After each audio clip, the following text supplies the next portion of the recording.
கோவை உக்கடத்திலிருந்து ஆத்துப்பாலம் வரையிலான மேம்பாலம் கட்டுமான பணியானது கடந்த 2018ஆம் ஆண்டு துவங்கப்பட்டு தற்போது முடிவடைந்துள்ளன.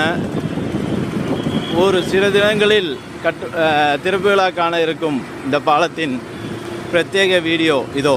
உக்கடத்திலிருந்து ஆத்துப்பாலம் வரை அனைத்து பணிகளும் முடிந்து தற்போது இருபுறமும் பாலத்தை அழகுபடுத்தும் வண்ணங்கள் பூசப்பட்டு அந்த பணியும் முடிவடைந்தன. மின் விளக்குகள் பொருத்தப்பட்டு மக்கள் பயன்பாட்டுக்காக ஓரிரு நாள்களில் வர இருக்கின்றது. இப்போது நாம் உக்கடத்திலிருந்து